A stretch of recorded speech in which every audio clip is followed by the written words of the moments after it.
সকাল থেকে কেন্দ্রে কেন্দ্রে পাঠানো হচ্ছে নির্বাচনের সরঞ্জাম, সেই খবর জানাতে জামালপুর ও সিলেট থেকে যুক্ত হচ্ছেন আমাদের দুজন সহকর্মী। শুরুতে চলে যাব জামালপুরে, আছেন সহকর্মী শুভ্র মেহেদি। শুভ্র, কেমন দেখছেন নির্বাচনী সরঞ্জাম পাঠানো হচ্ছে, সেই পরিস্থিতি, নির্বাচনের আগ মুহূর্তের পরিস্থিতি জানাবেন।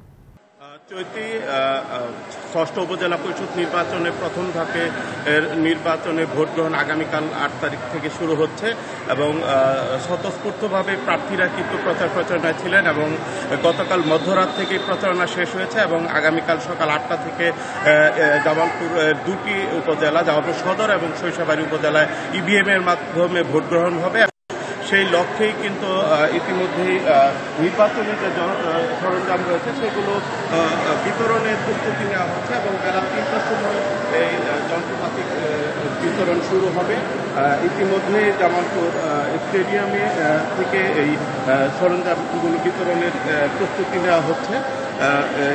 আরেকটি বিষয় জানিয়ে রাখি যে সর্বশেষ মেলান বকশীগঞ্জ পৌরসভা নির্বাচনে ইভিএম এর মাধ্যমে ভোট গ্রহণ ছিল এবং সেই ভোট গ্রহণের সময় কিন্তু বেশ কিছু যান্ত্রিক ত্রুটির কারণে ভোট গ্রহণে নানা রকম জটিলতা সৃষ্টি হয়েছে। এবার সে ধরনের জটিলতা যাতে না হয় সেই ধরনের প্রস্তুতি নেওয়া হয়েছে বলে আমাদেরকে জেলা নির্বাচন অফিস থেকে নিশ্চিত করেছে।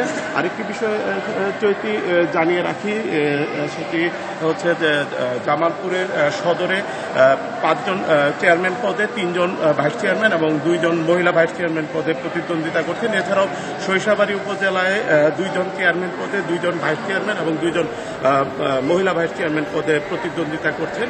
এছাড়াও নির্বাচনী সার্বিক পরিস্থিতি নিয়ন্ত্রণের জন্য 2 উপজেলায় 26 জন নির্বাহী ম্যাজিস্ট্রেট, 2 জন জুডিশিয়াল ম্যাজিস্ট্রেট, 4 টিম র্যাব এবং 4 প্লাটুন বিজিবি সহ পুলিশ আনসার সদস্যরা কিন্তু সার্বিক নিরাপত্তার দায়িত্বে থাকবেন এবং আগামীকাল সকাল 8টা থেকে দুটি উপজেলায় নির্বাচনের ভোট গ্রহণ শুরু হবে এবং চলবে বেলা 4টা পর্যন্ত। চৈতি, শুভ, ধন্যবাদ আপনাকে।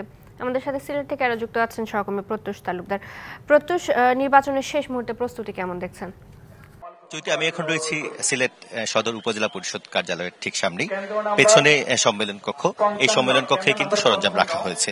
তো প্রথমে জানিয়ে রাখতে চাই, সিলেটে 4টি উপজেলায় ভোট গ্রহণ অনুষ্ঠিত হবে আগামীকাল। সিলেট সদর, বিশ্বনাথ, দক্ষিণ সুরমা এবং গোলাপগঞ্জ। এবং এই 4টি উপজেলায় কেন্দ্রের সংখ্যা 3 শতাধিক রয়েছে। এর মধ্যে বেশ কিছু ঝুঁকিপূর্ণ কেন্দ্র রয়েছে, বলা যায় বেশিরভাগই ঝুঁকিপূর্ণ হিসেবে বা প্রশাসনিক ভাষায় যেটিকে বলা হয় গুরুত্বপূর্ণ, সেই অনুযায়ী কিন্তু তারা আসলে ব্যবস্থা গ্রহণ করছেন।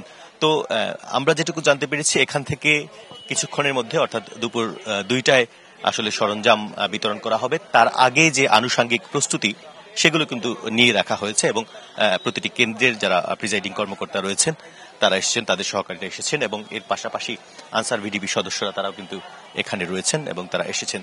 তো যেটি আমাদের নির্বাচন কর্মকর্তা জানিয়েছেন যে যথাযথ নিরাপত্তা ব্যবস্থার মাধ্যমে এবং নিয়মতান্ত্রিক প্রক্রিয়ায় আসলে এই সরঞ্জামগুলো কেন্দ্রে কেন্দ্রে পৌঁছে দেওয়া হবে। তো আরেকটি বিষয় যেটি বলছিলাম, এর আগে কিন্তু বিরামহীন প্রচারণা চালিয়েছেন, যদিও সিলেটে দেশের অন্যান্য স্থানের মতো তাপ প্রবাহ ছিল না, তারপরও কিন্তু এখানে আসলে কিছুটা গরম ছিল কোথাও। তো গ্রামে গঞ্জে দাপিয়ে বেরিয়েছেন যারা চেয়ারম্যান প্রার্থী বা অন্যান্য প্রার্থী যারা রয়েছেন। সিলেটে বিশ্বনাথ ছাড়া বাকি 3টি উপজেলায় তেমন কোনো অপ্রীতিকর ঘটনার খবর পাওয়া যায়নি, যদিও প্রতিদ্বন্দ্বিতা ছিল এবং বলা হচ্ছে নির্বাচন প্রতিদ্বন্দ্বিতাপূর্ণ হবে। সেক্ষেত্রে যারা রয়েছেন এখানের নির্বাচনের যারা মনিটরিং এর দায়িত্বে কিংবা প্রার্থীরাও যারা রয়েছেন তারাও বলছেন যে সবকিছু মিলিয়ে একটি প্রতিদ্বন্দ্বিতাপূর্ণ নির্বাচন অনুষ্ঠিত হবে এবং বিশেষ করে প্রতিটি কেন্দ্রের নিরাপত্তা ব্যবস্থা নিশ্চিত করা এবং ভোটের দিন সকাল থেকে ভোট গণনা শেষ হওয়া পর্যন্ত পুরো ব্যবস্থাপনাটা ঢেলে সাজানো হয়েছে। আইনশৃঙ্খলা রক্ষাকারী বাহিনীর সদস্যদের রাখা হয়েছে, ম্যাজিস্ট্রেট সহ সার্বিক প্রস্তুতি এখন পর্যন্ত, পরিকল্পনা এবং প্রস্তুতি এখন পর্যন্ত ভালো বলছেন নির্বাচন কর্মকর্তারা। প্রত্যুষ, ধন্যবাদ আপনাকে।